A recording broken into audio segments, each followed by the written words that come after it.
Yes, love's a secret weapon. Yeah! Hi, I'm Donna Loren. And I'm Dr. Adam Gerace. And you are listening to Love's a Secret Weapon podcast. Merry Christmas, baby. Merry Christmas, baby. Merry Christmas, baby. You sure to treat me nice. Merry Christmas, baby. You sure to treat me nice. Give me a diamond for Christmas. I'm living in a paradise. And when I'm feeling mighty fine, got good music on my radio. Yes, I'm feeling mighty fine, got good music on my radio.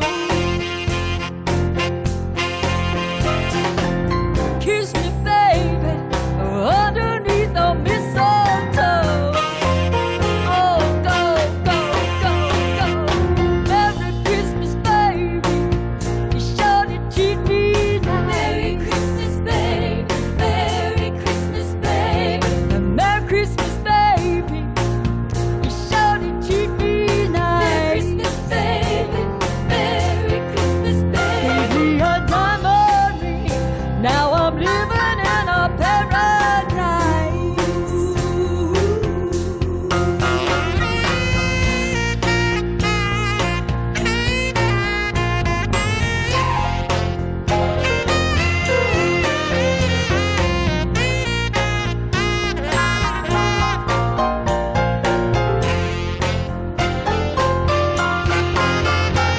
Satan came down the chimney about 2:45. He left all these pretty presents that you see before me. Oh, Merry Christmas, baby. You're sure been good to me. Merry Christmas, baby. You're sure been good to me. Merry Christmas, baby. Merry Christmas, baby. You're sure been good to me. Merry Christmas, baby. Oh, Merry Christmas, baby. Well, I'm all lit up underneath the Christmas tree. Oh, Merry Christmas, baby. You keep trusting me. Merry Christmas, baby. Merry Christmas, baby. I'm all lit up underneath the Christmas tree. Merry Christmas, baby. Merry Christmas, baby. And Merry Christmas, baby. You sure been good to me. Merry Christmas, baby. Merry Christmas, baby. Merry Christmas, baby. Merry Christmas, baby. Sonnet to my children. 3 people mean everything to me. A life one creates becomes a continuum. They mean everything. I saved a pillow that was first Joey's. He lay his little head on this baby-sized pillow covered in softest cotton ruffled lace. Close by was a cuddly little white toy lamb whose belly held within a music box I wound up for him, alongside a little brown drummer bear who was also wound up to play music. His beloved Snoopy became so loved he had to be filled with newspaper to plump up his body. Anna lay her head upon now her baby pillow, the same one my son initiated. Above her bassinet was a string of cloth dollies in lavender and embroidered faces. They spun round as she gently kicked her tiny feet up in the air. snuggled up in her pink blanket and white satin comforter, fairies and nymphs hand-embroidered, telling stories of loving life. Oh, she loved those blankies. And when the kids were grown to nearly 7 and 10, our baby Katie rest her beautiful face on her brother and sister's baby pillow. Joy emanated in her presence. Joey's knees quivered at the sight of his new little baby sister, and Anna had a real live doll to hold in her arms and dance around the house with. That pillow, recovered in silk, is where I lay my head, with the imprint of my children left behind. A pillow of dreams and memories I cherish. Merry, Merry Christmas, everyone. I wish you all good health and a Happy New Year. Well, for our holiday special, we have a very special guest. Our guest started out as a fan of Donna's in the mailroom of the William Morris Agency. From there, he worked his way up through that company and beyond as a manager, agent, promoter, and record executive, working with the artists you've just heard and many, many more. It's my pleasure to tell you about John Hartmann. John said on receiving a Lifetime Achievement Award for Excellence in Management in 2015 at the Talent Managers Association Heller Awards that you don't know you're making history at the time. Well, thanks to him, those he has worked with and John himself have made a lot of history. In a career as a manager and agent starting in that revolutionary decade of the 60s and spanning 50 years, John has worked with artists who have become legends. He was responsible for kickstarting the career of Chad and Jeremy in the US during the British invasion. His roster of US acts included the likes of Sonny and Cher, Joni Mitchell, Peter, Paul and Mary, the Eagles, Buffalo Springfield, Canned Heat, America, Poco, Crosby, Stills and Nash. Oh, and just a girl we know around these parts as Miss Donna Loren. He's produced films, run a nightclub, and was voted Professor of the Year 3 times at Loyola Marymount University for his lectures on the entertainment industry. Talk about an insider's take in that class. We're so pleased to have John with us today and over the next several episodes. In this third part, John tells us how a visit to San Francisco gave Skip Taylor and he the idea to start a nightclub called the Kaleidoscope. He then takes us behind the scenes of the music business and how he set out to broker some of the best deals for his artists, including Poco, America, and Crosby, Stills and Nash, as they set about making classic albums and really the soundtracks to our lives. And stick around for Donna's special message to you, our Love's a Secret Weapon family. And so Skip and I get on a plane, we go up to San Francisco, and Bill Graham Presents had this bill at a place called Winterland. And the bill was Jefferson Airplane, Grateful Dead, Paul Butterfield Blues Band, 3 bands I had never heard of. Now, there's rules in showbiz. And one of them is unknown acts don't draw. But here's Winterland, a venue. It was a skating rink, hockey rink kind of made into a venue by Bill Graham. And there were 5,000 people in the room. That was an anomaly. How does 3 unknown acts attract 5,000 people? It's not possible. The second anomaly was liquid light shows, which you can see in the movie Monterey Pop behind a lot of those acts and stuff. But it was overhead projectors with multicolored oil in dishes pulsating to the rhythm of the music by a person standing there pulsating it. Fantastic. Interesting. And I went, wow, that's amazing. And then the other anomaly was that every guy in the room had hair longer than Sonny. And I'm going out of my mind. What is going on here? And I was standing next to legendary manager Albert Grossman. Right. Who was Bob Dylan's manager, Peter, Paul and Mary's manager, the band's manager, and he was Paul Butterfield's manager.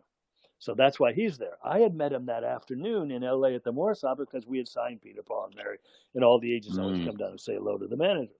So I'm standing there in my mohair suit with my hair so short it looks like it's painted on, and my gold link watch and my pinky ring.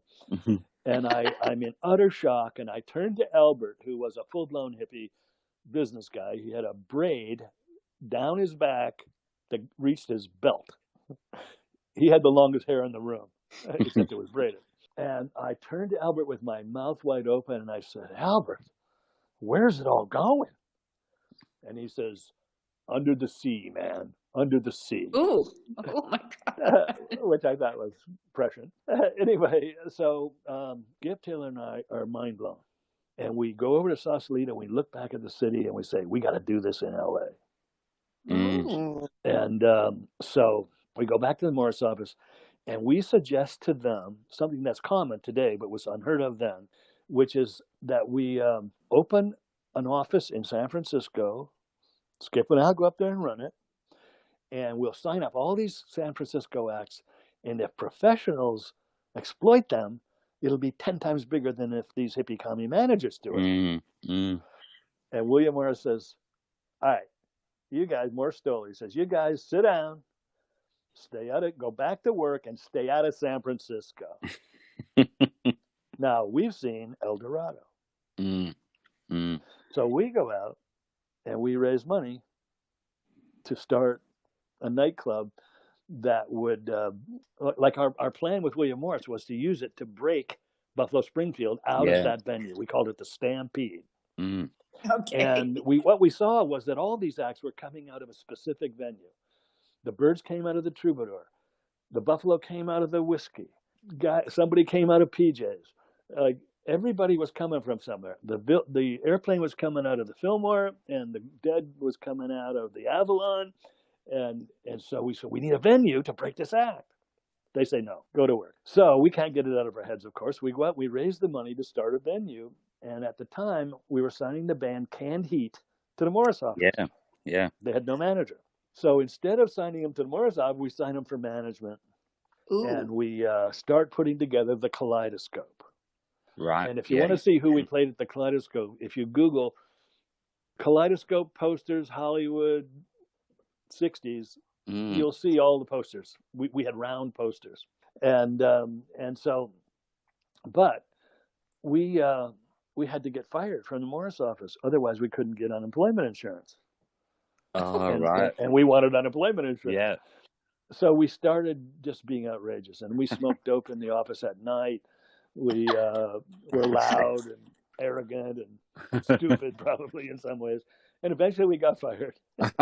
And by then we had all the money. Oh, by then I also married a Shindig dancer who was a friend of Donna's named Loren Yarnell. Oh, yeah. That's correct, yes. I married her. She was wonderful. And technically I got her pregnant, and that's why I married her. You know, like that's what you did back then. And you didn't leave the woman hanging. And so I did the right thing. I married her, and I loved her. She was a wonderful person. And the night and of you our, have a child with her? Well, here's what happened. The night of our, by the way, got married in Vegas.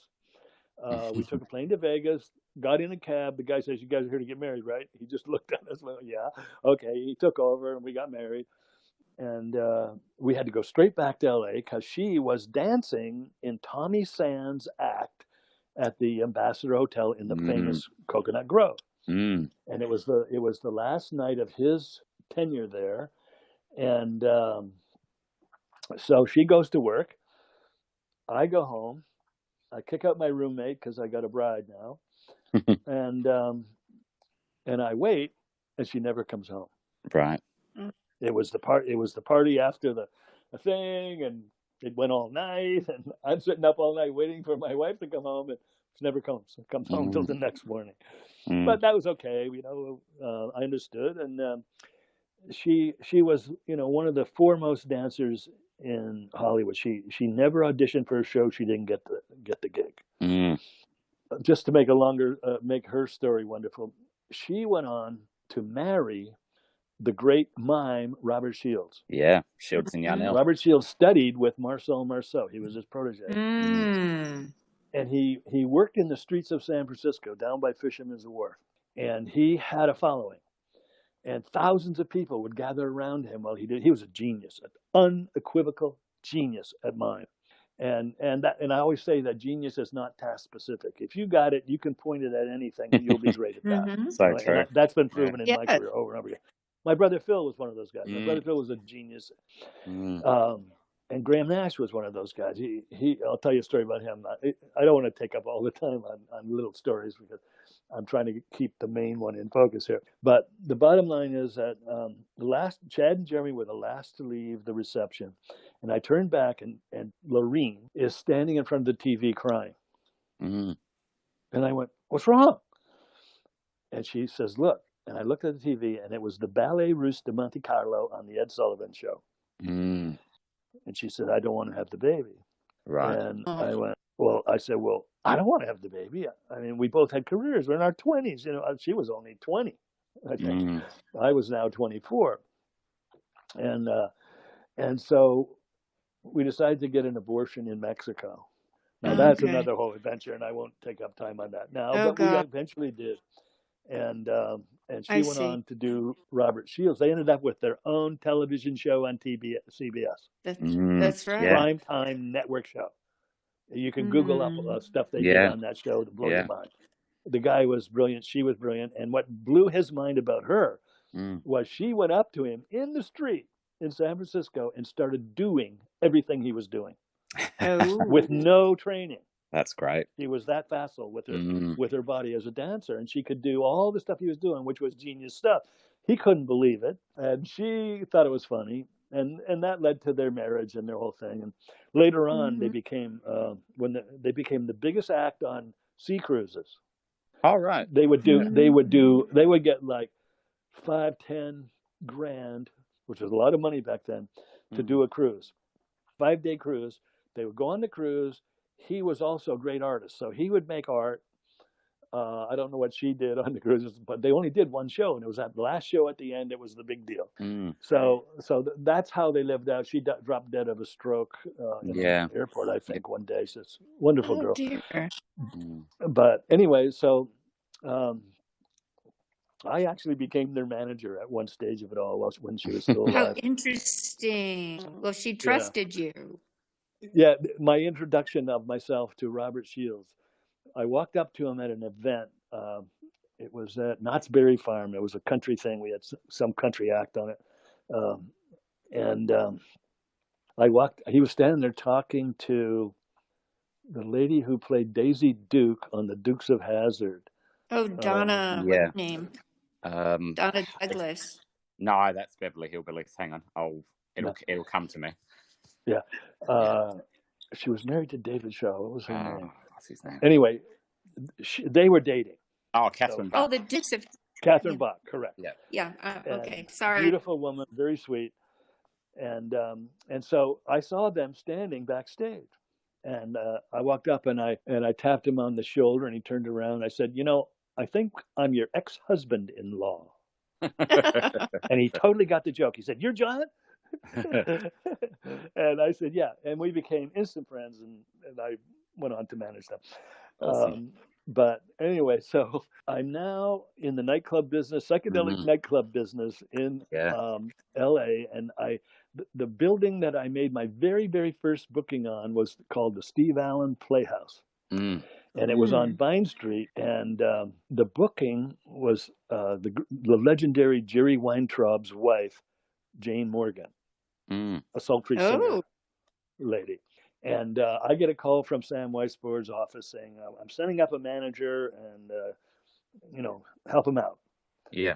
So Jerry Weintraub, the guy who promoted Elvis and Sinatra and made dozens of movies and became a superstar thing, has a documentary all about him, comes into my office as a young guy, and he says, "I want to get my wife on the Steve Allen show."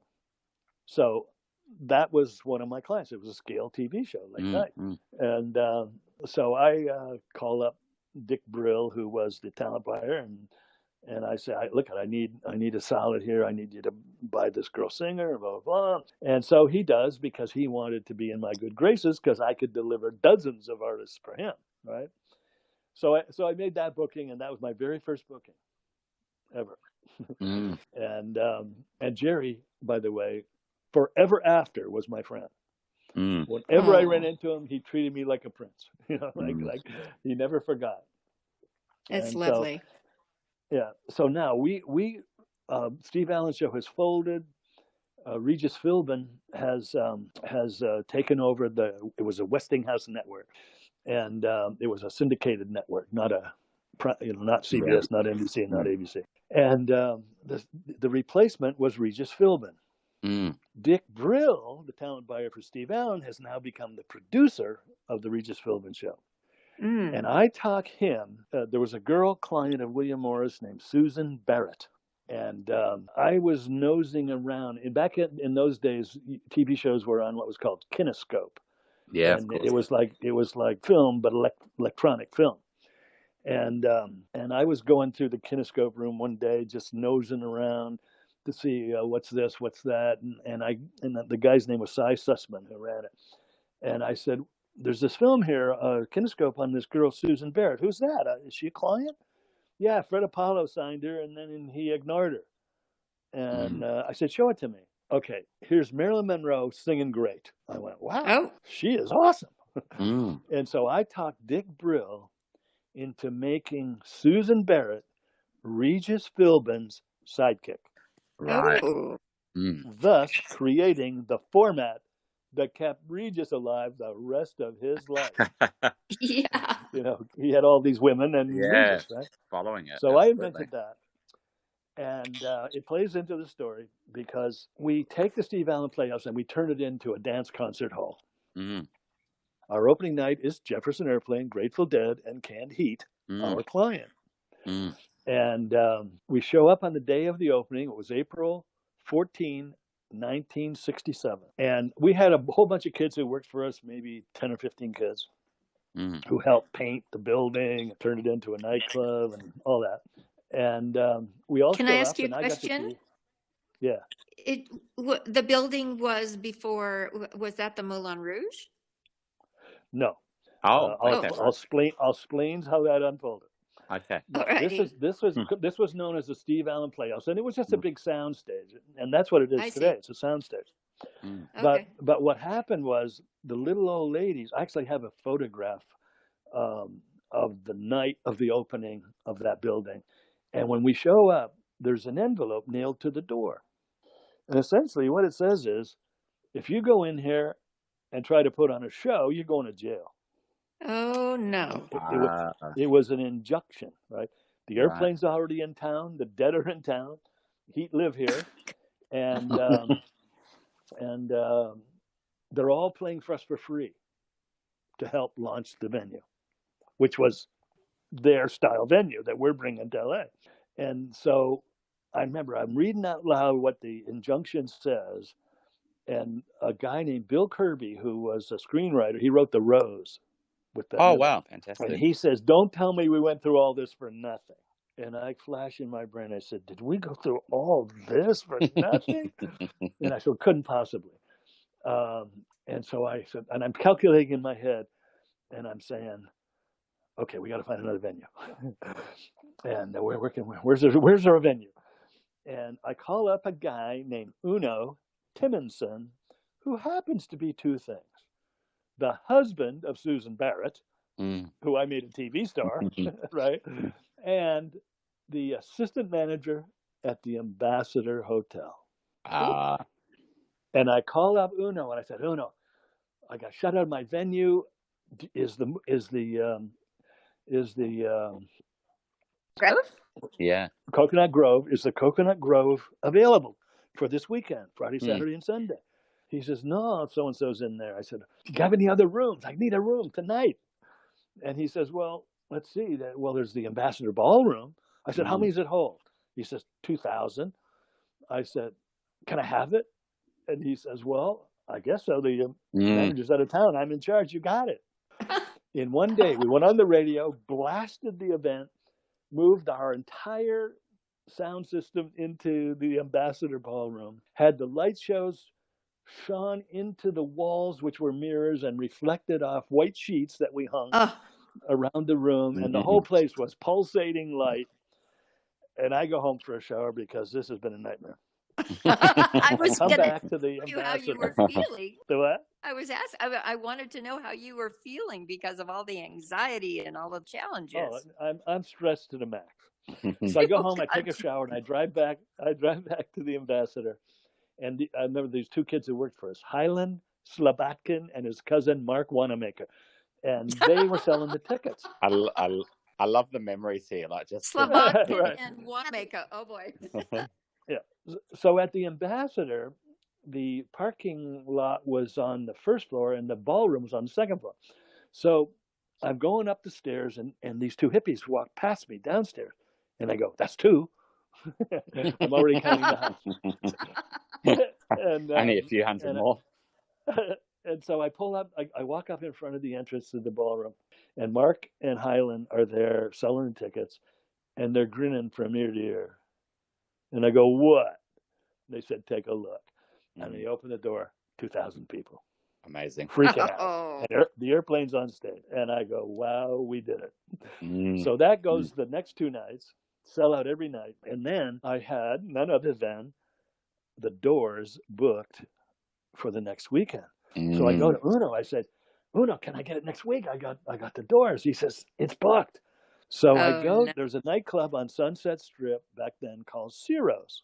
Mm. Gambling Yeah. house, gangster owned and operated. And it's where the Comedy Store is today. Mm.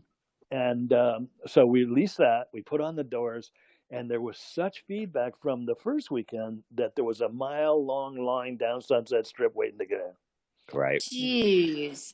And so now the next week, we have Paul Butterfield Blues Band book. And so I get the Ciro's for that weekend. And there's a thing in booking. If you change venues, the act can opt out. And Butterfield opted out. We filled in another act, headline Canned Heat, and put on the show anyway. And now we had all kinds of great press and media and stuff. And more importantly, we had a image in the minds of the bands. And we shut down. And I went to David Geffen, who was my colleague from William Morris, and I said, Dave, I need money. I gotta, turn this whole thing into another venue. He introduces me to a guy named Mike Gruber, who was the manager of Moby Grape. And Gruber introduces me to a guy named Jay Laurie, who puts up the money to lease the Earl Carroll Theater. Yeah. In the 50s, it was the Moulin Rouge. Moulin Rouge. Which, Donna, you performed at. Yeah. Yes, Now, when I was opening 9 years night, old. yeah, opening night, we have the same bill, Airplane Dead Heat, and it was phenomenal. And we went on and we presented shows there for, 22 weeks. But Ooh. the venue was too small for the caliber of acts we were playing, and we couldn't make the money. Right. And so it was really a labor of love, and we'd set out to do. We broke Canned Heat. Skip Taylor, my partner from then, still manages Canned Heat. Yeah. Over 50 years later. But we broke the act, and That goes back to what you learned from Colonel Parker. And what didn't you say, duration? Yeah, duration. You build duration into the act. Yeah, definitely. And Skip, I didn't want to be a manager. I wanted to be in movies still, and so I took off to become a screenwriter. Of course. My first script was called The War Baby, and it was about draft dodgers, which was a big deal back then. Of course. I never actually finished it, but it was in there that Geffen, where did I run into him? Oh, I ran into him in the Troubadour Bar, which was where all the musicians hung out. And he comes up to me and says, "Oh, wow, how you doing, Huggy, Huggy? Neil's here, Neil Young." I said, "Oh, let's go see him." He says, "I'll get him. Wait here." So now this is at the height of Deja Vu. Crosby, Stills, Nash and Young is the biggest act in America, and Neil Young comes out of the main room and into the bar, and he comes over and he gives me this big hug, and we're standing there holding each other like you'd hold a lady, and he's right in my face, and we're doing the "how you doing" kind of thing, and he says he does this really dramatic thing.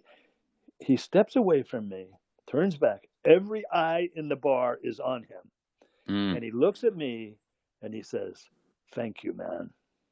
Wow. Yeah. When do you get that? You don't, And Geffen sees this. He says, "Wow, Neil loves this guy," and he says, "Let's do lunch." And so I'm out this is when I first lived in Topanga, like 70 into 71 was the thing. And I'm living with an actor friend and his wife named Cliff Potts, and he was under contract with Universal, and he did various series for them, did some movies. Anyway, so I don't want to. I'm now fancying myself a writer, and so I don't really want a job. And Geffen invites. Now Geffen had a beautiful home up in the Hollywood Hills that he got from Johnny Rivers, and Johnny Rivers was a big star. And Geffen, he had his own record label, which was a very rare thing back then for an artist to have his own label. It was called Soul City Records.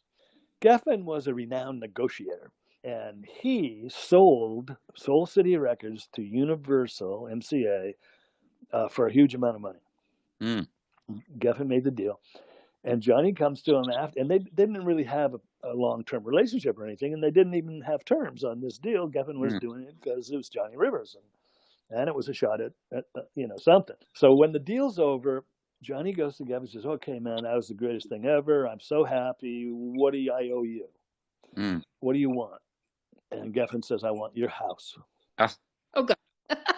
Johnny gives him the house. It wasn't worth as much as by far. He was fat rich now. Millions. And so Geffen had the house, and he had a maid. And I always said this about Geffen: when he had $1 million, he said he had 10. When he had 10, he said he had 100. When he had 100, he had $1 billion. Today, Forbes magazine says he has 10 billion.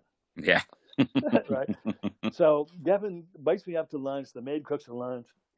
I had this great car. I had a 62 Austin Healey 3000, spotless.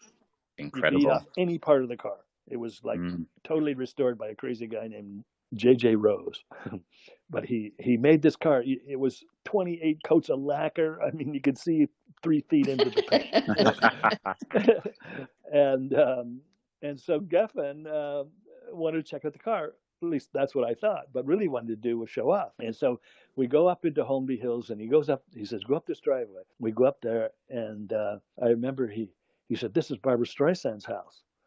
And then there were a bunch of cars there, and he go, "Oh no, Ryan O'Neill's here. He hates me." And so we didn't go in. We sat in the driveway, and Barbra Streisand herself comes walking across this rolling lawn. I mean, Holmby Hills is the Beverly Hills of Beverly Hills. Yeah, right? sure. And she comes walking out in a silk negligee and a peignoir, and I have to say, gorgeous and sexy, And I'm sitting there in my little black Healy with David, and David said, "Hi, this is my friend John Hartmann," and she comes over and says, "How do you do?" And she shakes hands, and she says, "Is that your car?" Oh, God. Good impression. I said, "Yeah." She says, "Nice car." Very well done. Thank you. So anyway, David said, "Look, I want you to come and work for me. I'm starting a record label called Asylum Records. My partner is Elliot Roberts from William Morrison. He's not well, and I need someone to run the management company. I got Laura Nero. This new guy Jackson Brown. I got Joni Mitchell. I got Neil Young, Crosby, Stills and Nash. Like someone's got to manage these acts while I start this record company." And Elliot had a injury or an operation on his shoulder, and he was living in a ranch up in Redwood City, right next to Neil. And so I don't know. I said, "Dave, I don't really want a job. I mean, that's not what I do. I'm going to be a writer, blah, blah, blah." And he says, no, man, you got to help me out here. There's nobody I know who can do this. Neil loves you. These other people are going to love you. It's going to be great. He says, you got to do it. You got to help me out here. I helped you out. I got you the money for the Kaleidoscope. Blah, blah, blah. He's pitching like Sandy Koufax. And I say, I said, but I don't do jobs. That's not what I am. I hated working for William Morris. I mean, in terms of the internecine mechanics. I mean, I liked the job of being an agent. It was fun. But he says, look, if you're here in a year, I'll make you a partner. I said, okay. And I went from the free-form living of a Topanga hippie to a business guy who went to the office every day and white-knuckled it. It was really hard to get back in that kind of a groove. But I did.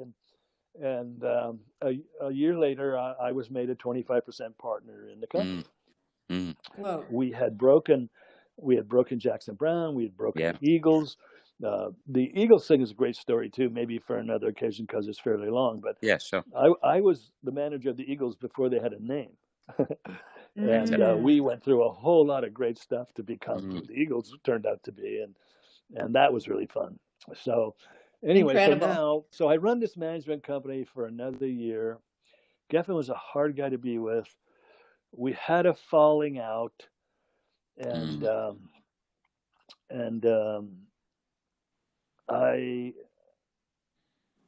we had signed a band called Poco. Yeah. Offshoot of Buffalo Springfield, Richie Furay and Rusty Young and others. And it turned out, unbeknownst to anybody, me or Elliot or the band, that Geffen had only signed the band to steal the lead singer, Richie Furay. Right, yeah, of course, because he left, yeah. He wanted to form a new act with Chris Hillman from the Byrds and Richie Furay and J.D. Souther, the great songwriter, singer, who did a lot of the Eagles writing. I actually had J.D. in the Eagles for a week, but he was a little full of himself and they kicked him out. but still, if he had been in there, they would have been bigger than the Beatles because he was the sexy, macho, kind of great writer, great looking. Chicks just threw themselves at him. He was fabulous. And he had a power about him. Women just fell all over him. Glenn Fry, when I was teaching at LMU, Glenn Fry came to talk to the class, and he told a story about how JD could walk up to any girl. They were roommates, and he could put his hand on hers and say, "Hi, I'm JD," and he owned her, and he would go home with her. And Glenn said he had to hitchhike back to their house all by himself every night. But JD picked up somebody in a troubadour bar every night. But anyway, so we were very successful, and I was connected to every major promoter in the world, really. Tats Nagashima in Japan, and all the great European promoters, and Barry Dickens in the UK, and then every major city in America had a Bill Graham. In LA, it was called Wolf and Rissmiller. In New York, it was Ron Delsner. In Boston, it was Don Law. In Philly, it was Larry Maggot. Jack Boyle in D.C. I mean, every city had their number one promoter, and these guys were all eventually bought out by a company called Clear Channel for $80 million, $60 million, and they still got to run their own show. But they did it for a fee, but they got $80 million to sell out. Not small. And then that became Live Nation in the end. Yeah. So anyway, I'm at the heart of all this with all these great artists and having a ball and making a lot of money, and I ended up but when I broke up with Geffen, it was over Poco, because we had what became known as "Let's Take the Bull by the Horn" speech, and we had beautiful offices on Sunset Strip, and it was really together. So in my office are my assistant Harlan Goodman, who was out of the William Morris office in Chicago, and Elliot Roberts, one of my partners, David Geffen, my other partner, and the band Poco. And no one would say why we were meeting. And so finally I said, okay, let's take the bull by the horn. This guy's quitting the band. Well, that was a silent explosion in the room, and everybody got it. Yeah. Geffen is stealing our guy, right? And they got up and stormed out of the room. I was disgusted, and because I didn't know about this, no one told me, And long story short, there were no cell phones in those days. I found I was leaving. I was quitting the Geffen Roberts company, and over David getting mean, basically, and I found in my mug from Boston College on my desk a roll of dimes. And Harlan Goodman, when I quit, Geffen offered Harlan, my assistant, my gig. And he said, "Nah, if you'll screw him, you'll screw me." And so I made him my partner. And we went up to the corner of Doheny and Sunset, and with the roll of dimes, and we found Richie Fure's house, or it's Timmy Schmidt's house, actually. And we said, we're leaving here and we want to be your manager. Well, they were scared to death. Now they're a 4-piece with no lead singer. Yeah. And they said, you do? And we went, yeah, we do. We want to manage Poco. And they said, okay, come on over. And by that night, we had Poco. Fantastic. Geffen was furious. Now, as the manager of the Geffen Roberts Company, which I think when I became a partner, we renamed GR Management, I signed all the acts to a boutique agency in New York called Premier Talent, owned by a wonderful guy named Frank Barcelona. And he had an assistant named Barbara Skydell, and she worked her way up to being his partner, Frank's partner. And she was my friend, and I gave her all these acts. So Geffen's furious, and that we're managing Poco, and he sends Elliot to New York and says, you tell Frank Barcelona that if he doesn't drop Poco, we're pulling all our acts. Wow. That's the Eagles, CSN, Neil, Joni, you know it, right? And he lost Laura in a war with Clive Davis over her. Yeah, Laura Nero. Yeah, great story too of how he fought tooth and nail with Clive over it, and I witnessed the whole thing. It was amazing. Wow. But when he lost the battle, he made an incredible deal for them. A deal that everybody in the business thought was a joke, that Clive had totally blown it. Because they gave her about $6 million, 3 on the record deal, and 3 he made them buy their publishing, which he owned half of. So that was one of his first big scores. Yeah. And he had $1.5 million from that deal, and because he was partnered with her in the publishing from their early days together when she was his only client. Yeah. And so anyway. So we start managing Poco, and I married my second wife, a beautiful model from Chicago that was Harlan Goodman, my partner's girlfriend in high school, and we went on the road with our acts, because there's a lot of money going down. You don't want anything to screw up, and we don't want anybody stealing your act and all that. So Harlan was on the road with America. That was our second act. But first we broke Poco. I get a call from Barbara Skydell, and she says, "You're not going to believe this. Elliot Robert was here, told us that if we don't drop Poco, they're pulling all their acts." And I said, "What did Frank say?" Well, Frank was out of town. He came to me.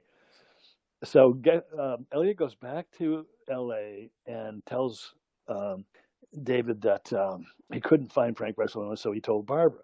Well, Barbara's next call was me, telling me what's going on, and I'm freaking out.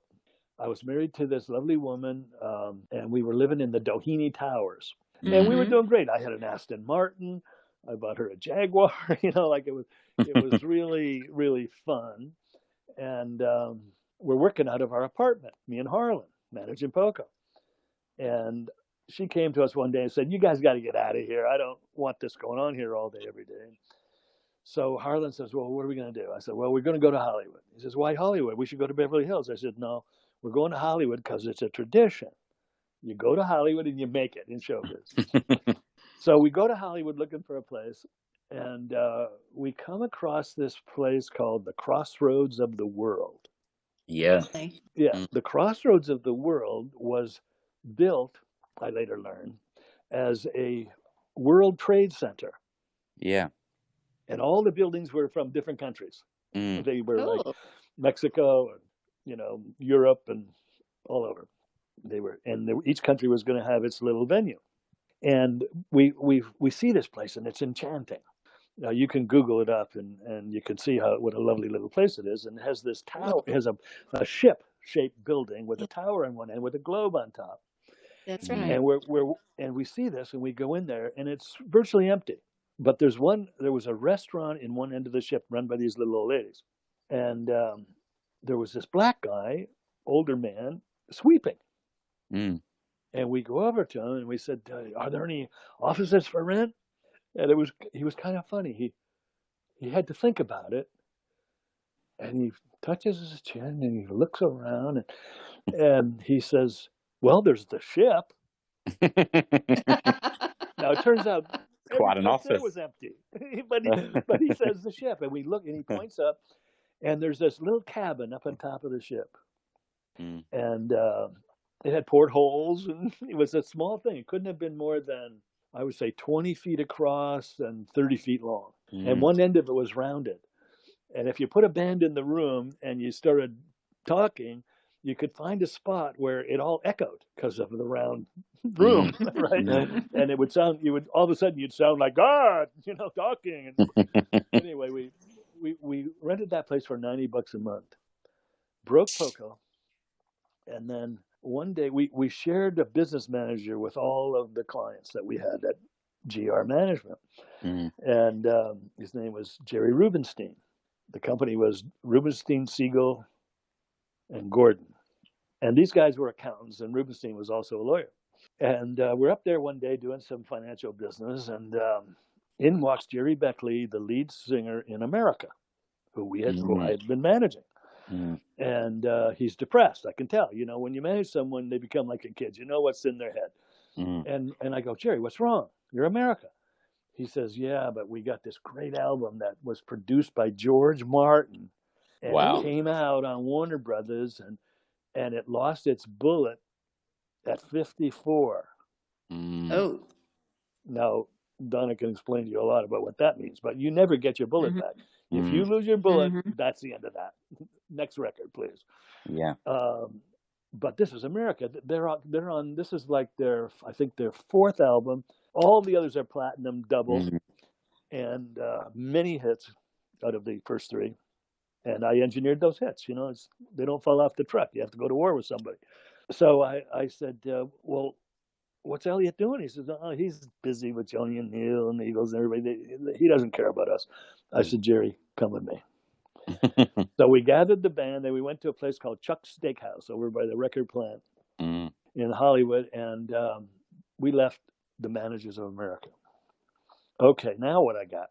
I got me a dead album on a name act, and I got to do the Buffalo Springfield memo on Warner Brothers Records. I got to do something that will wake these people up. By the way, the record's great. George Martin, hello, right? Yeah. And so I create a wedding invitation, that comes with the embossed card, the tissue paper, the RSVP, the embossed lettering, the whole deal. And I invite the entire Warner Brothers Records company, from Mo Austin to the janitor, to lunch. And we lease a soundstage at Warner Brothers Pictures, which is right across the street from the old Warner Records building. And on a Friday afternoon, on Columbus Day, the day America was discovered, we take the whole company to lunch in an Italian garden, decked out with lattice and wine bottles and grapes and the whole thing, right? And after lunch, I get up and I make this speech. This will be 95% what I said. And it was the eve of Women's Lib. And so my opening line elicits a howl. And I open up and I say, "Dear Warner Brothers and sisters." And every woman in the room screams. Right? My name's John Hartmann, and along with my partner Harlan Goodman, I am the manager of America. And we have gathered you here today to celebrate the discovery of America. As you know, the original record was set in 1492 by an Italian navigator in the Spanish service. And that record has stood solid until the 1970s, when history will prove that America was discovered not once, but twice, and that the discoverer was you. Ladies and gentlemen, America. Tremendous. Full sound, full lights, entire show. blew them away. Got 3 hit singles out of that album, and went on to get album after album and hit after hit. And so we turned it around and got our bullet back, The Impossible Task, and went on to manage America handsomely. And Poco, we broke them. Now, Poco's a really interesting case because they never got a gold record until their 14th, managed them from 7 to 14. Wow. And the 14th album was their first gold record and their first platinum record. But they always sold enough to make a good living and to draw at the box office. You know, 350, you know, whatever. A bad record would be 250, but you know, everybody made money on a record like that, mostly the record company. Yeah. It wasn't until I had my own record company that I realize how much was profit there was in the sale of one album. Couldn't believe when I sold 125,000 units on my first release, which was a compilation album. We had good distribution. We were with Interscope. But the album was called Booties in Motion, and it was a collection of dance hits, and every one was a top 5 single. And it was Flash Maker of the Week in Billboard, and it sold 125,000 units, and our profit on those 125 units was $750,000. Wow. And I went, wow. Yeah. I spent my life fighting record companies on behalf of artists, and I never fought hard enough. That's crazy. You know, like there's so much money in the sale of an album, and the artist gets nothing. You know, like really, it was disgusting. Yeah. So anyway, so now we're cooking. We got 2 hit acts, working all the time. Buy my house in Malibu. You know, living the life of Riley. Have a couple of kids. So the other act that I had managed at GR successfully was Crosby and Nash. There was no Crosby, Stills and Nash because Stills hated Geffen. And so he wouldn't work under his auspices, and he got his own manager, a guy named Michael John Bowen. And Michael John was an ex-Green Beret. He's a karate instructor today. But he's a tough guy, you know, and Stills liked that. Stills liked macho guys. And Stills even told a lie that he had been a Marine. And I knew it wasn't true because I knew him when he was a teenager in Buffalo Springfield. But he was notorious for telling this story, how he was in the Marines. And he was a captain. He wasn't just a guy in the Marines, he was a captain in the Marines. And one day on the road, so what happens is I was in the middle of my yoga set. And in those days, there was a hiss on the phone if it was a long distance call. So I'm in the middle of my yoga set, phone rings, I pick it up, Hartmann, and I hear the hiss. And the voice says, "This is the Cross." And I said, "Is this the call?" He said, "Yeah." I said, "Should I get on a plane?" Because I knew it was long distance. And he said, "Yeah, meet me in Albany, New York at the Holiday Inn tomorrow afternoon." I said, I'll be there. Now, my partner, Skip Taylor from the Kaleidoscope, now managing Canned Heat, got into the wave of cocaine. Right. That hit the music biz in Hollywood, and LA, and maybe the rest of the world. I never liked cocaine because I'm speedy on a cup of coffee. You give me cocaine, I'm going to chew the furniture. You know, like I'll be the Canadian beaver chopping down a tree. And so Skip Taylor had this beautiful home up in Laurel Canyon, and one day I was visiting, and he takes me into his bedroom and opens the closet door, and he opens a safe in the floor. And he says, "Take a look." And I look in, and I go, "What is that?" He said, "That's $1 million in cash."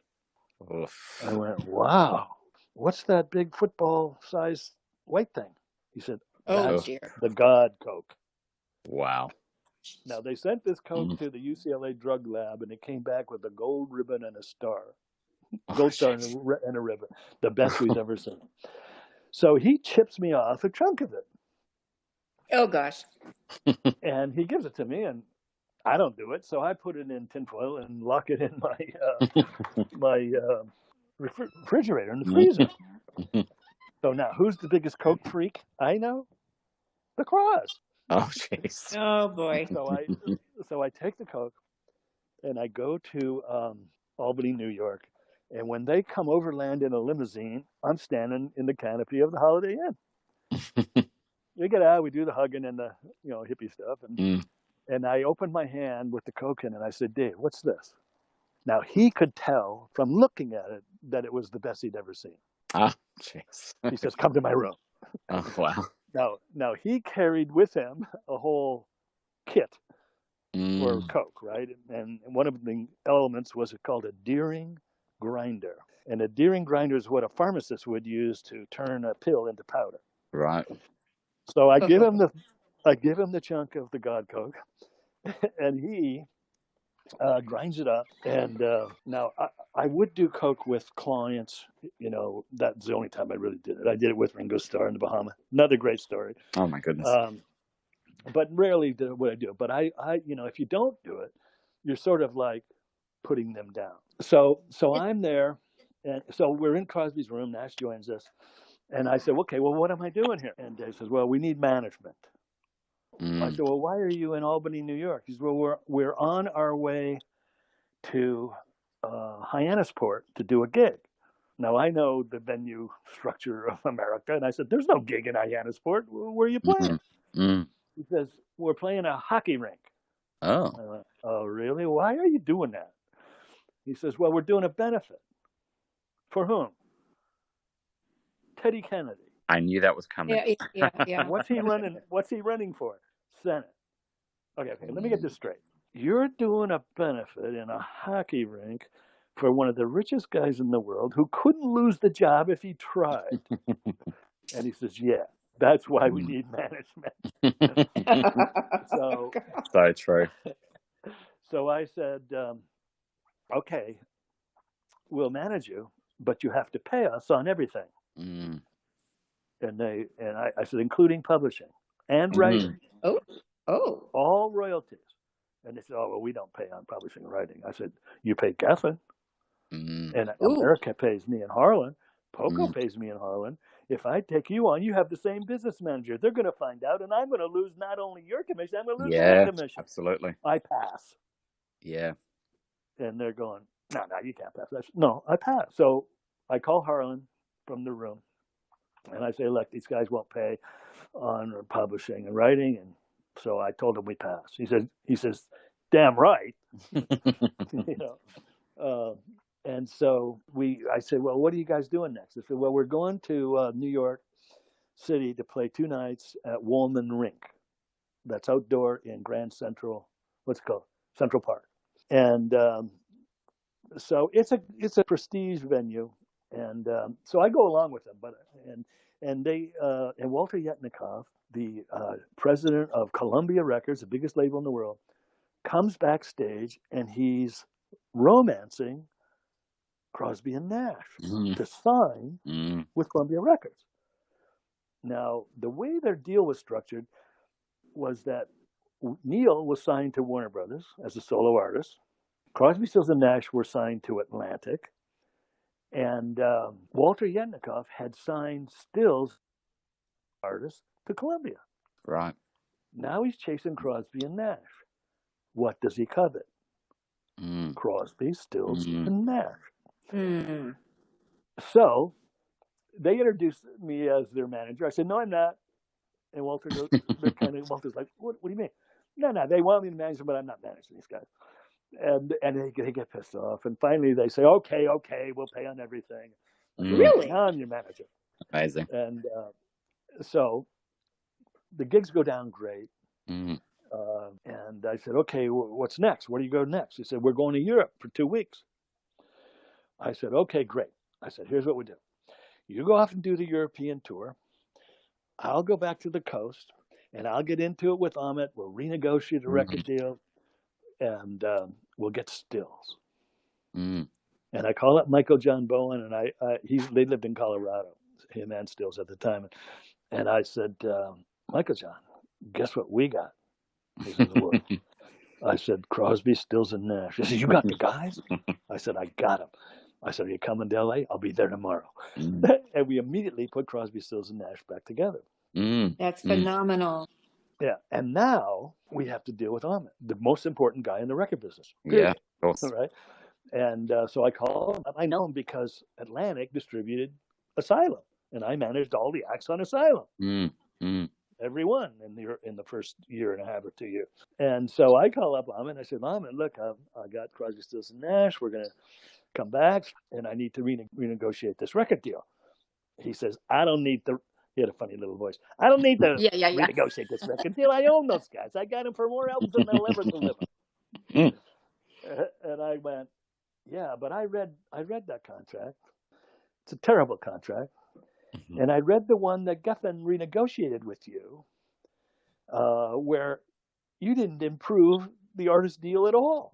You wrote Geffen's 15% commission in pay direct, so they never had to go to the act for his money. And you got more product. You went from 3 albums to 9. And I said, he became your partner a year later in Asylum Records. Ahmet owned half, and Elliot and David owned half. And I said, if you don't renegotiate this deal, and I'm yelling at him by now, I'm pissed off, right? I'm going to tell everyone in this business what you guys did to this artist. Oh, wow. One of Hartmann's laws is don't make friends at the expense of the artist. Right? So I'm living by my own philosophy, and I threaten and blackmail Ahmet Ertegun. He says, no way. I don't need to do that, you know. So we go into Criterion recording in Miami with a couple of producers named Alpert, the Alpert brothers. And we start making a record. Now, just historically, if Stephen Stills doesn't have 5 good songs, there is no CSN record.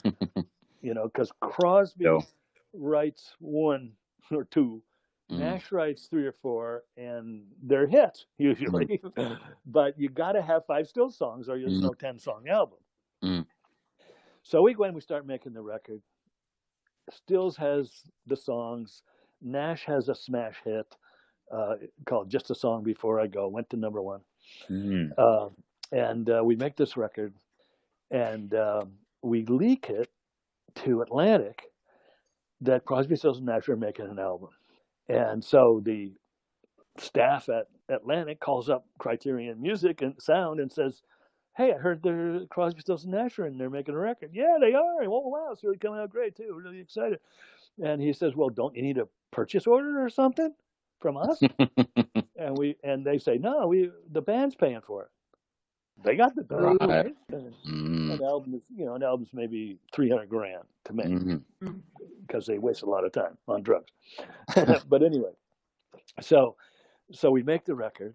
Now, who covets Crosby, Stills and Nash? Walter Yetnikoff at Columbia Records. So I call him up and I say, Walter, remember me? Okay, well, I am managing those guys now, and we got a record. You want to hear it? And he goes, of course, absolutely. And I say, well, get the jet and let's go down to Miami and listen to this record. So he gets the CVS, I think it was a 727 or something. And we fly to Miami. We listen to the record twice, get on the plane and fly back to New York. And I remember they all went to sleep. I was too excited. But everybody, 2 lawyers, Stills and Crosby and Nash, myself, and Walter and his right-hand man, a guy named Bruce Lundvall. Great guy. Went on to run Blue Note Records eventually. Anyway, so I'm sitting there in 2 in the morning, 3 in the morning, sitting in William S. Paley's little single elevated seat, smoking a joint in the middle of the night going, wow, this is living. And so the next day, I call up Walter and I say, well, what do you think? He says, I love it. It's great. What do I have to do to get it? I said, one thing. What's that? You indemnify us against a lawsuit from Atlantic, and the act is yours and the album is yours. Right. And he says, okay, let me take that up with my guys. Now, meanwhile, we leak it to Atlantic that Walter, the arch enemy, has heard Ahmet's record, and he's serious, and he agrees to renegotiate. So I go into New York, and it took 4 days. We had the president, the vice president, Ahmet, and the controller, and the brother of the president who was the head of promotion. And we were in a room for 4 days, and we're pounding out a totally unique record deal. Never done before, probably never done since. First of all, no percentage, no royalty, flat fees. Now, when in the first Crosby, Stills, and Nash contract and the second one, they were making, this is a crime, 69 cents on the sale of an album. Jeez. And so I didn't want to get caught in that bind. So we designed a record deal that went like this. Flat dollar from record one to gold, 500,000 units. Flat dollar. Second, $1.10 from gold to platinum, and $1.25 over platinum. Right. Flat. No reserves, no discounts, no packaging fees. Donna will know all these things because this is how they gouge the artist back. And just, a completely unique record deal that was the toughest deal ever made for a record. Now, what did Colonel Parker do after the deal was done? He got something Ask for for free. more. Yeah. Something else, right? Got me, got Irving, got Graylin Landon. And so now I'm remembering my lessons from the Colonel, and I say, we are discussing the Geffen Commission. 15% paid as the act is paid directly. Now, I know this. These are pros. They ain't going to pay that commission twice. Yeah. I got to get that commission out of the deal. So Michael John and I stage a skit where when it comes to that point, I'm going to freak out. And I'm going to yell and anger and vent and whatever I have to do to drive that nail home. So we bring up this point, and I said, you got to eliminate the Geffen Commission. And I said, I can't do that. This guy's my partner. How am I going to do that? I said, I don't know. He says, well, look, this whole thing is ridiculous. He says, you got this deal. They already owe me all these albums. They're never going to deliver them all. What are you going to do, Hartmann, when Crosby and Nash and Stills don't want to make a record? And I jump out of my chair, as Michael John and I had staged, and I go over to the wall and I pound on the wall, and in a rage, I say, I'm going to put a gun to his head and I'm going to make him make the record. Crosby, by the way, always carried a loaded 45. And so Michael John's part of this act is to walk me out of the room like James Brown being walked off stage. Yeah. And we went into Jerry Greenberg, the president's office, and we played his jukebox for 15 or 20 minutes and went back in, and the commission was gone. Okay, now there was one more thing. And this was, that didn't cost Ahmed anything. Maybe he would have to pay Geffen, but he was his partner. He could probably negotiate it out. But there was one more thing I wanted, and this was the Colonel ringing in my ear. And I said, you have to make this new deal apply to Crosby, Stills, and Nash's entire catalog, which I think at that time was 4 albums. Yeah, yeah. And they groaned and moaned, but they made the deal. And so that went down as the greatest record deal of all time. Beatles didn't have that good a deal but until they had Apple, and then they owned their label. Yeah. But the bottom line is, so now we put the record out. We go zooming up the charts. Nash's song, Just a Song Before I Go, goes to number 1. Yeah. The album stays in number 2 position for months. It never got to number 1, even with the number 1 hit single in it, because Chicago's Greatest Hits came out and held number 1 for months. Right. Right.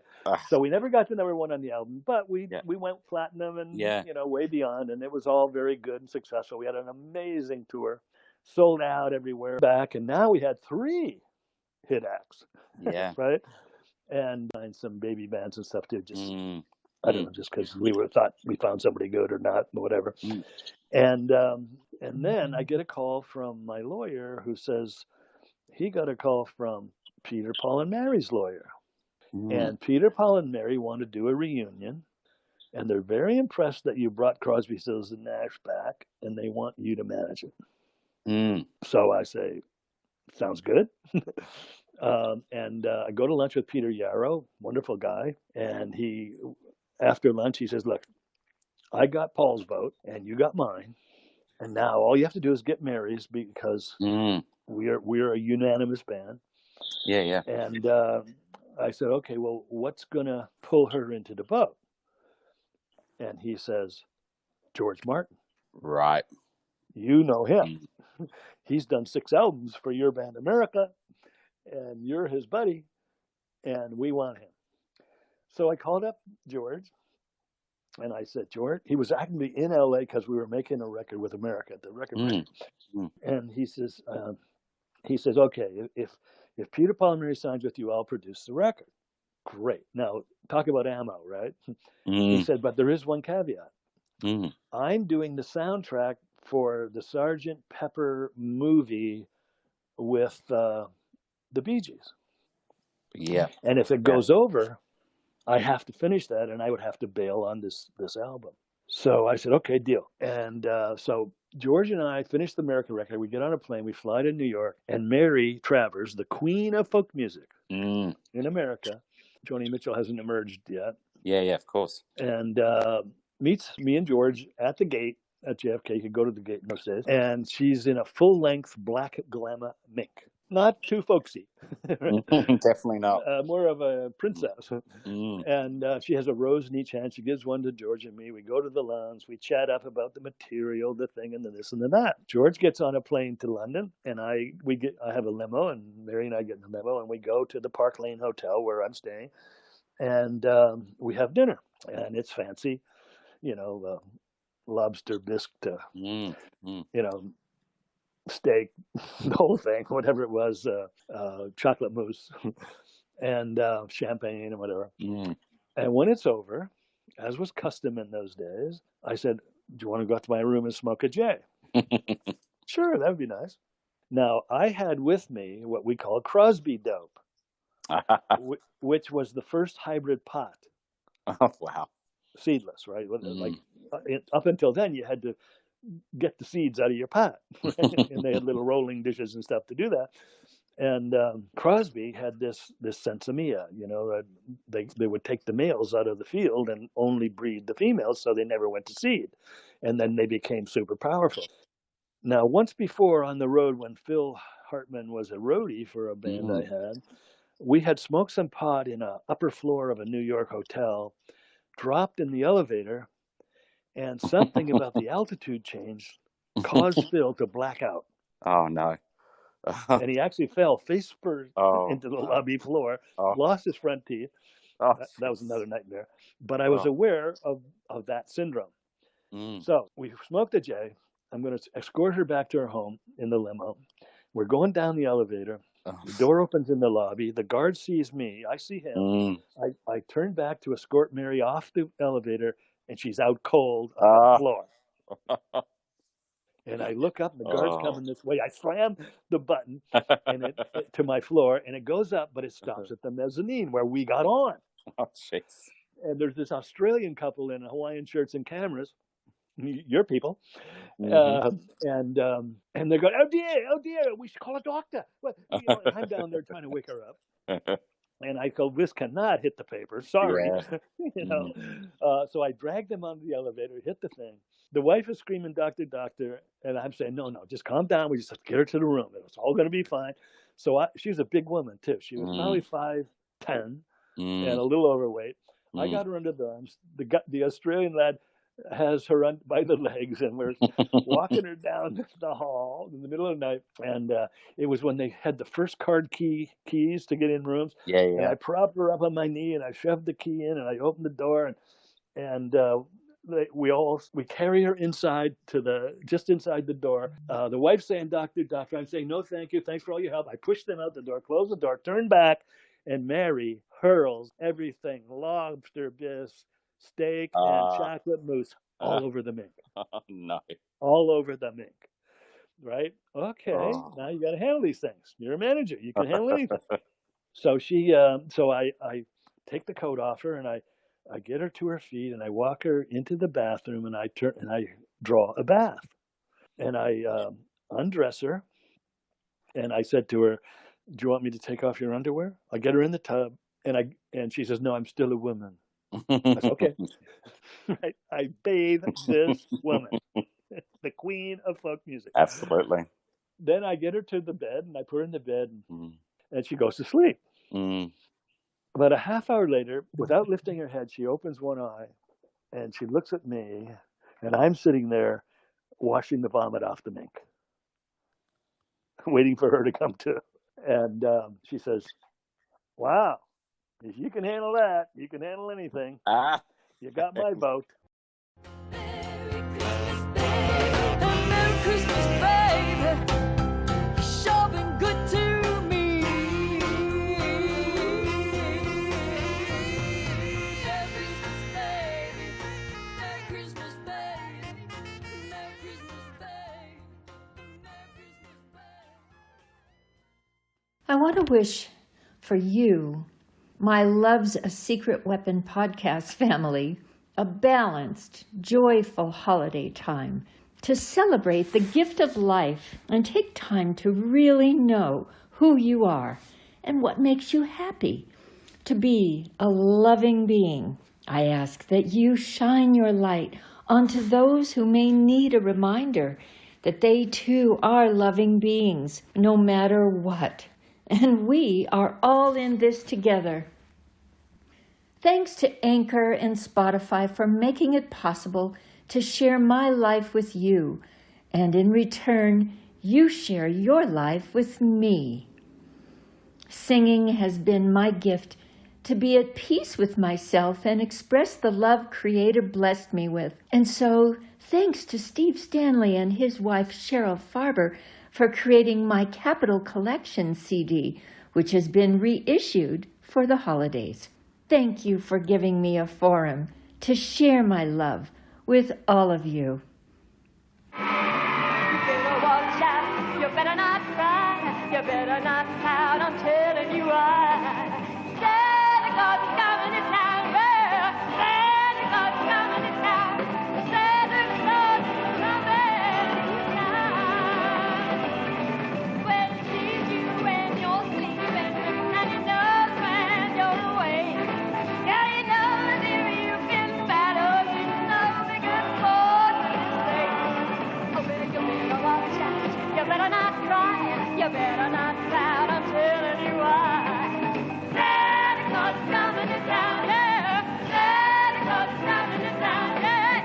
Santa Claus is coming to town, yeah. Santa Claus is coming to town. Santa Claus is coming to town, damn it. Santa Claus is coming to town, yeah. Santa Claus is coming to town. Santa Claus is coming to town.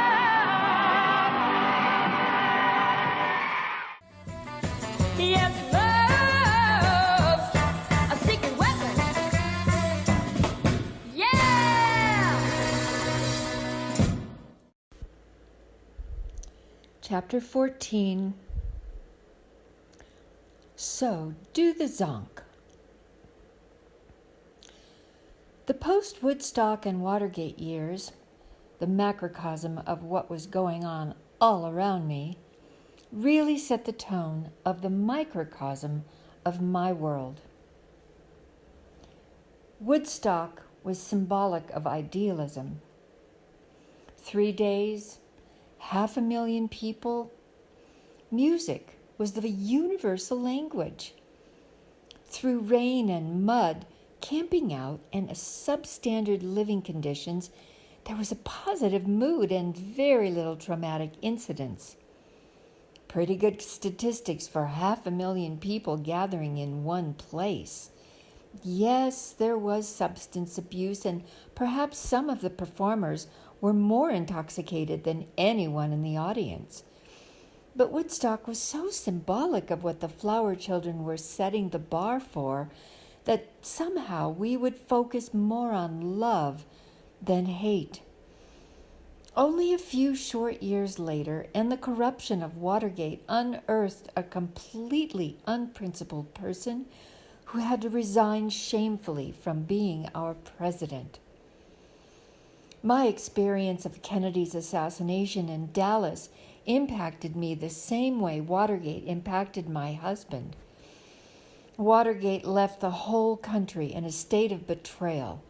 There was an atmosphere in America of this betrayal, and inside my home and inside my heart, there was a direct correlation of that feeling.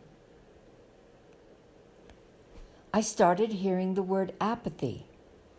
Politically, this country went into what we call the silent majority, where the assassinations of the two Kennedy brothers and Martin Luther King, the betrayal of Nixon, and the abandonment and neglect of soldiers that were coming back from Vietnam set a mood in this country of apathy.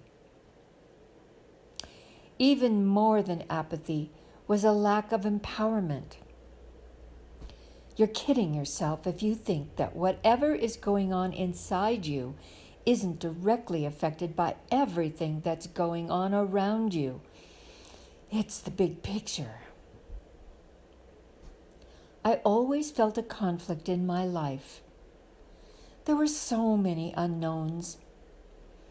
On the surface, it appeared, what could possibly be wrong? But that was a very thin veneer, because I was struggling with many subliminal issues that were keeping me depressed. I had a very difficult time trusting myself, which constantly left me in a state of chaos and confusion. This lack of trust created an environment where I felt nobody trusted me. There were some exceptions. My friends Evelyn and Lynn were very compassionate women, and I always felt safe with them. In general, I began hiding from criticism. Communication had broken down dramatically with my parents, so I wouldn't turn to them. My husband was completely immersed in his career and very absent in my life. It was very, very lonely. I turned to my piano and music to express my emotions, frustrations, and the mystery of what was causing my inner turmoil. There was a room at the end of the house that I shared with Lenny's hobby of building model airplanes. It gave me a space of my own. A hallway leading to it essentially made it feel detached from the rest of the house. It was a multi-purpose room. I had my upright piano in it, which didn't take up too much space. A hardwood floor served as a dance area, adjacent to the wall-to-wall mirrors and ballet bar that I had installed.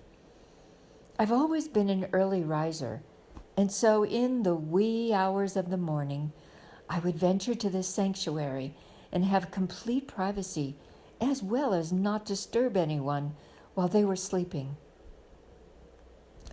In these desperate times, I resorted to getting high and singing my lungs out. In this altered state of mind, I felt extremely creative. Started writing many songs, unlike the experience I had when I was only 14 and told to write songs by my parents. Their idea was to have B-sides of my records written by me to cash in on writing credit. Another manipulation by them that was the furthest thing from any inspiration. All the chaos and confusion came out in lyrics and music while I spent my private time in the back room of my house. Each time a new song would come, and they would come fast and furious, I had a great sense of fulfillment. I'd try to gauge this pleasurable time so that I wouldn't have to overcompensate when it came to the duties of being wife and mother. When my family awoke several hours later, amazingly, I felt fully functional, making everyone their breakfast and getting them dressed for the day.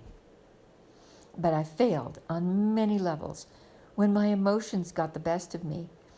Literally, I was raising my children as a single parent because of their father's devotion to his career.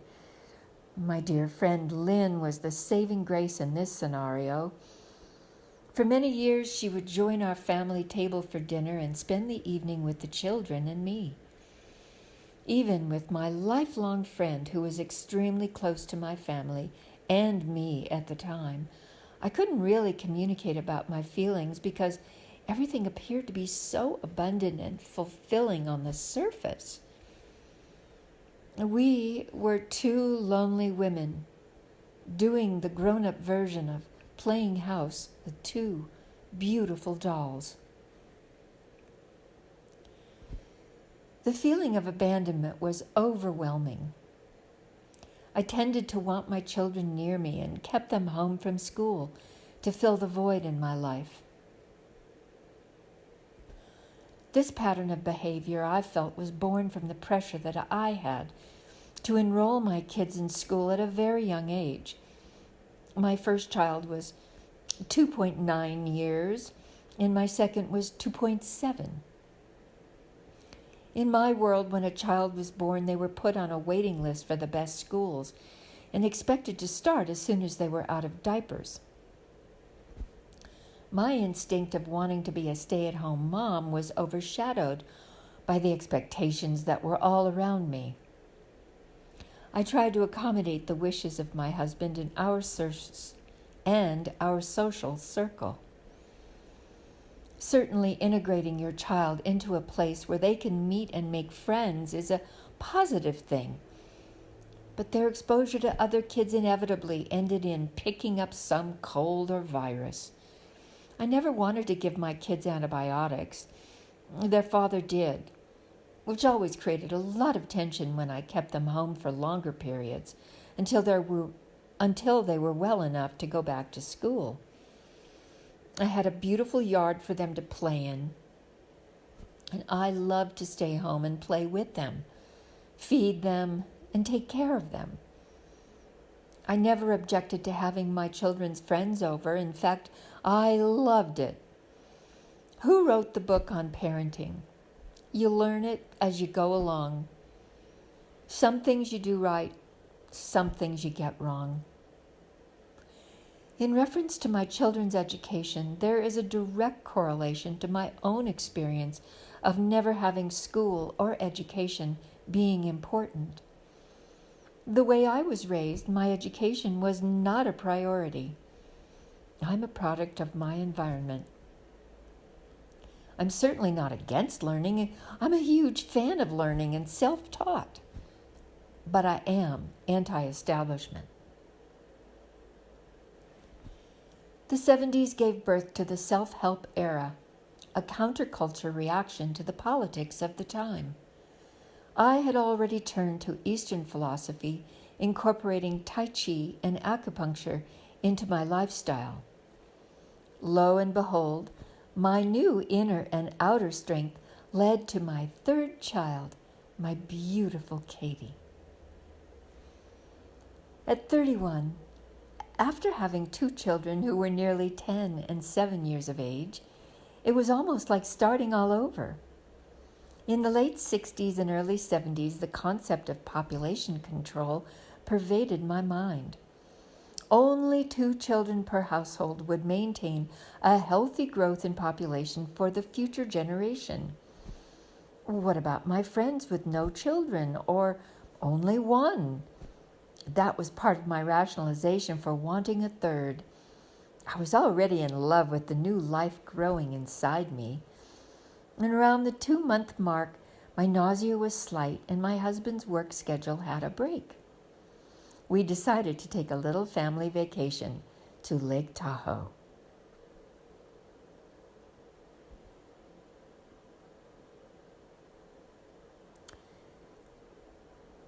Adam, that might be a good time to stop. But I'll continue reading and we can decide if we want to just keep going. Or this might be part 3.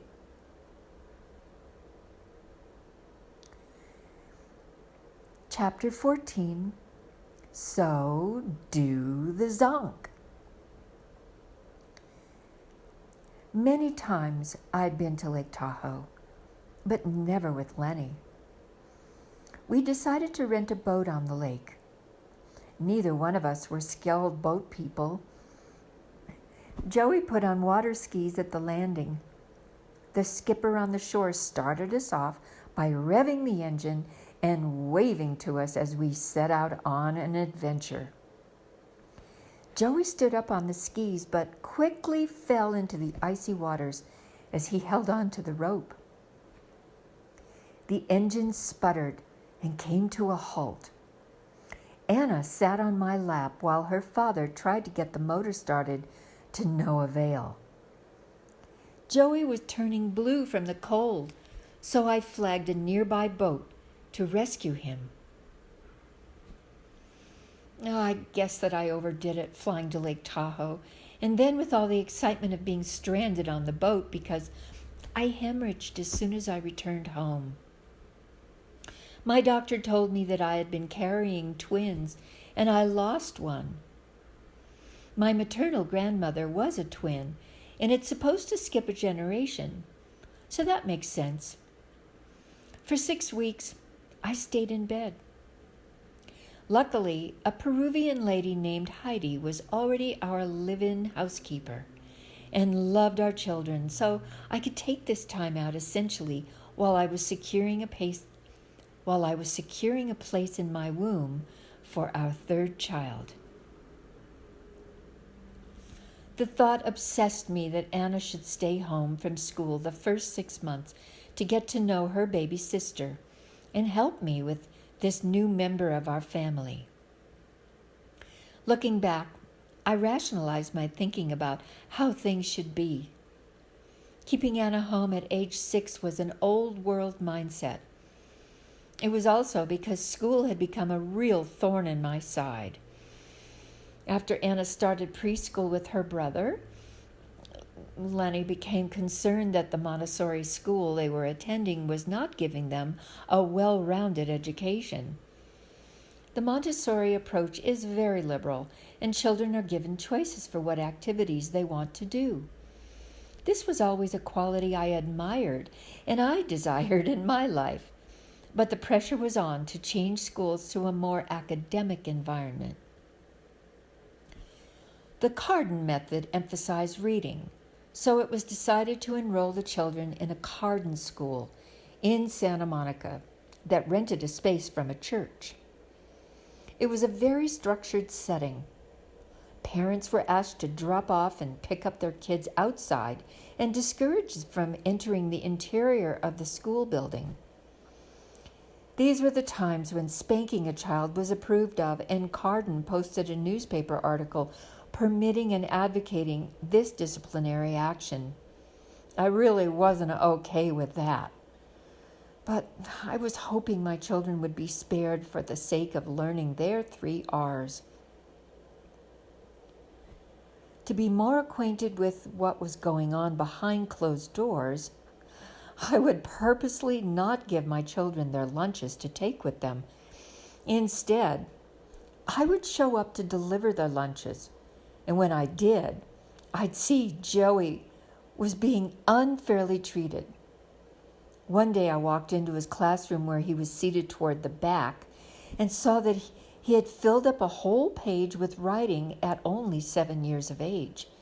His teacher did not notice me and came up from behind my son, snatched the paper out from under him, told him to write it again, and tapped him mean-spiritedly on the shoulder.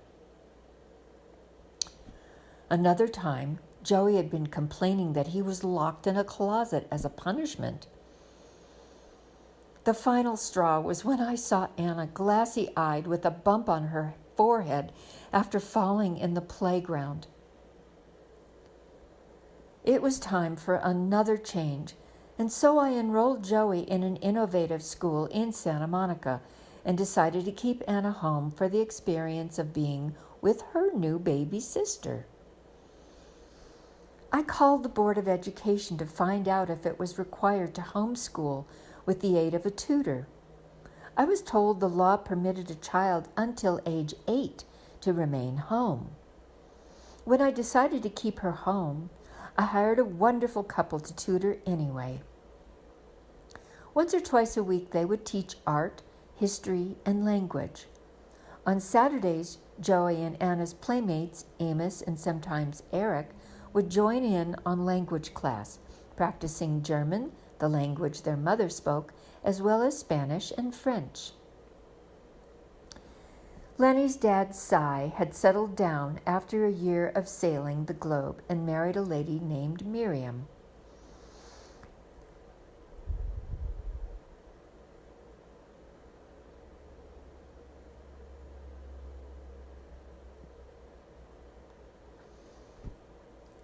It's such a sudden change. I'm not sure about this.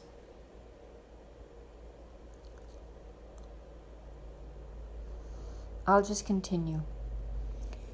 Lenny's dad, Cy, had settled down after a year of sailing the globe and married a lady named Miriam. She was the antithesis of Jeanette. Cy's lifelong love and beyond was genteel, coming from an affluent Austrian family. Her features were fine, much like my daughter Anna's. Oh, those almond-shaped eyes of shades of green, as though you were looking into an ancient forest. It's always in the eyes that you really get to know the other person. And the soul lives on. That's right. That's right. They are the windows of our soul. And the soul lives on. So we always recognize one. Isn't that so? Miriam had an edge. She was petite but thick-boned. Cy had known her socially for many years, and you could say she was the Bonnie to Cy's Clyde. We got along very well. Miriam liked my style, and so we set out to remodel my kitchen. Cy and Miriam had moved into a gorgeous Normandy cottage on Amalfi Drive, which was walking distance from our home. Miriam invited me over for tea and a proper talk about the strategy. She told me, "I know a man named Al Messenger, who's a superb craftsman. Primarily, he restores cabinetry and furniture." I told her that I had just acquired a panettiere, or a pie and bread cooling closet. The tin sidings were perforated to cool the freshly made pastries. Made of poplar, this piece was crafted in Pennsylvania by Dutch-French influenced artisans. Beautifully arched inserts marked the French flair with porcelain knobs on the only drawer where I kept my silverware until I needed a place to store all of Anna's artwork. She's an excellent artist and created her own characters with their very own personalities. I treasured them. I told Miriam that I would contact Al to restore the panettiere, which was wearing a very dried out and bowing top. Al lived in the valley, and when I met him, he expressed a very Christian attitude and belief system. His world was filled with old-world craftsmen, men who carved wood, and masons who constructed Parisian-style bricking. You know, the streets of Paris have a radius pattern of bricks that are sliced and buffed and turned into cobblestones. Ooh la la! Al made an appointment with me to pick up the chest, which was too large for me to transport. It was 84 inches high, 42 inches wide, 18 inches deep, and had very flimsy antique locks. Did not secure the doors very well. Well, several weeks later, my panettiere was ready to be delivered. I paid $125 for it, cost me double to restore, and was worth every penny. One thing led to another. Momentum was gathering to begin the kitchen remodel. Peer pressure had been mounting to hire a decorator for my living room. I always preferred to do all of that myself, but the experts all around me had to see credentials. I say experts with quote, end quote. The woman I hired had a husband who was a contractor. What a scoundrel. He left me stranded after he demolished my kitchen and sealed the doors shut. I was due in April, and the 1978 holidays were approaching. After my trip to Lake Tahoe, I was very weak, so taking on this immense project was monumental. By mid-November, the nights were long. It started getting dark by 4:30 or 5. My refrigerator was outside. Every night, I had a cocoa ritual with my kids.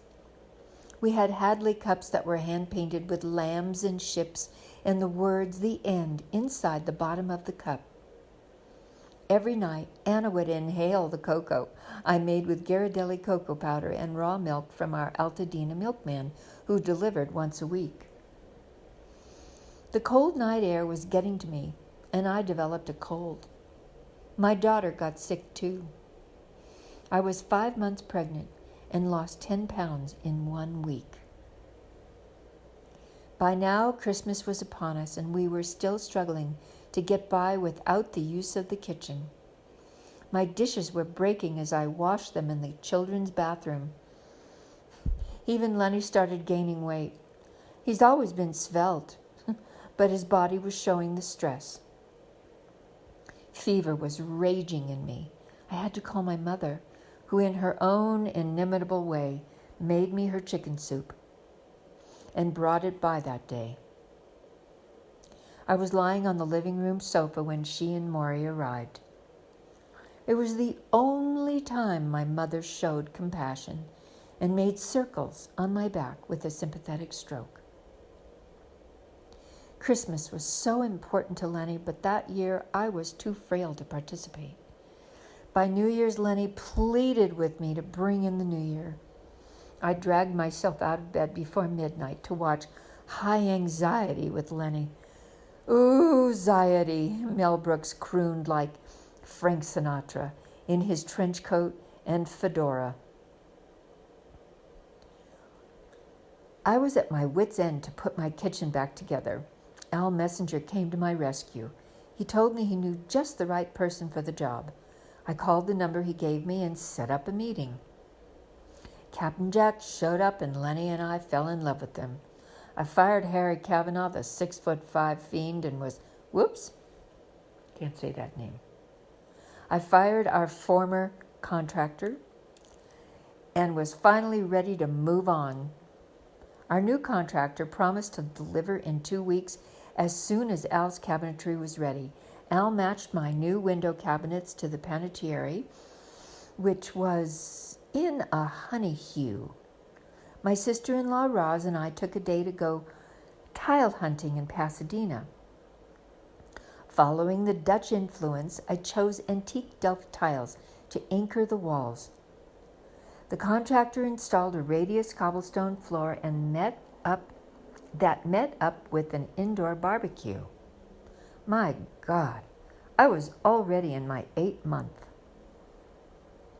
And sure enough, the remodel was complete.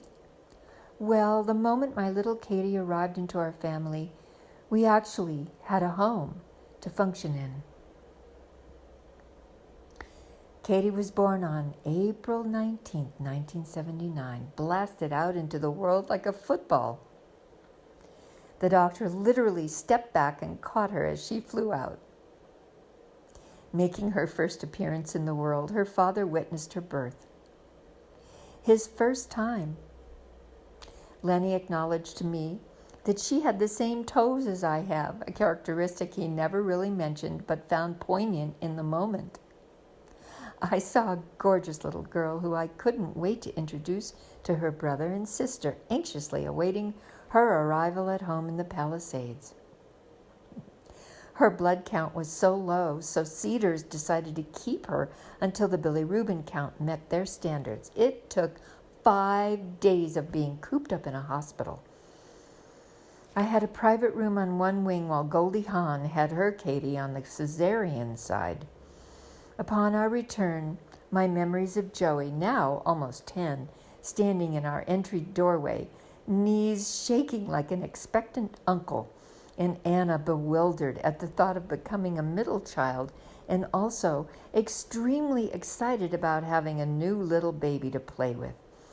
Mother and child settled in to a now family of 5.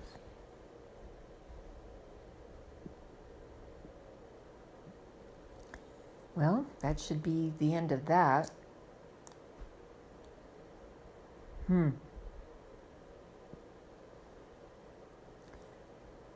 Okay, I'm going to break it up and start again.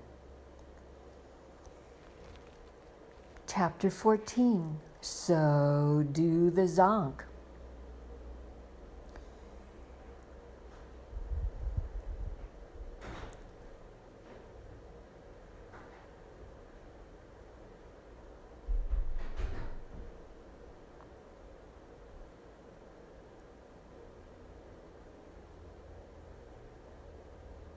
Sorry, I lost my place.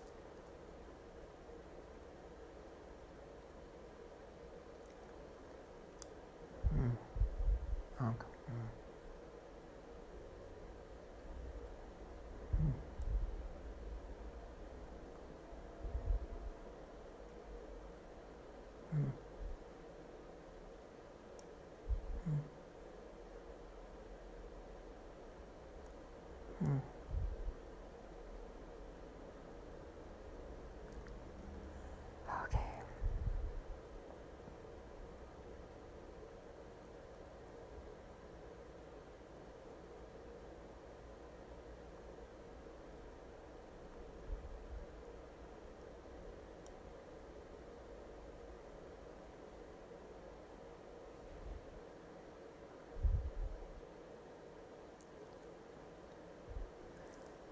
Okay, well, a lot of editing.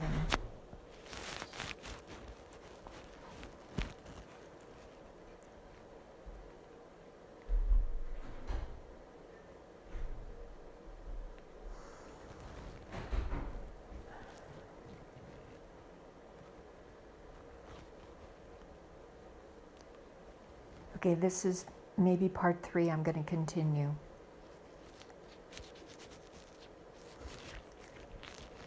Or, no, is it part 4? I'm not sure. Chapter 14. So do the zonk. My joy of cooking was ever present, so I would spend my afternoons with my children and preparing dinner. Their father's hours were changing a bit because he was taking on an executive role and spending less time in the studio. He was still totally devoted to his artists, and at the time David Lee Roth from Van Halen was going through difficulties, and I'd listened to Lenny dealing masterfully with him. Paul Simon was also in a state of stagnancy when it came to his songwriting and took advice from Lenny, whom he had known since the days of Feelin' Groovy, to seek counseling. That led to the therapist telling him to go, whoops. Wait a minute, I'm going to start over here. Paul Simon was also in a state of stagnancy when it came to his songwriting and took advice from Lenny, whom he had known since the days of Feelin' Groovy, to seek counseling. And that led to the therapist telling him to go home and write a song about anything. That song was Song About the Moon. That was when Lenny was at his best. He was such a great listener with his artists. Any of our efforts to remain a family were like a Band-Aid for a broken neck. My habit of getting high was incessant. Although I managed to take care of my house and children and prepare gourmet meals on most nights, I always tried to be a good mother. I felt so neglected and alone. I was never sure of why my emotions were teetering on the edge of rage and sometimes yelling and gritting my jaw shut. If only I knew then that I'd been lied to by my mother and dad.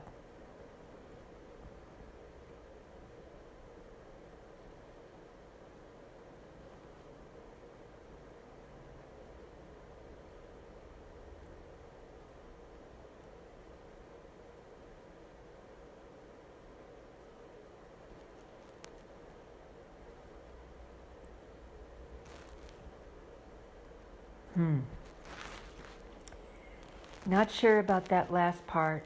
Let's talk about it, okay?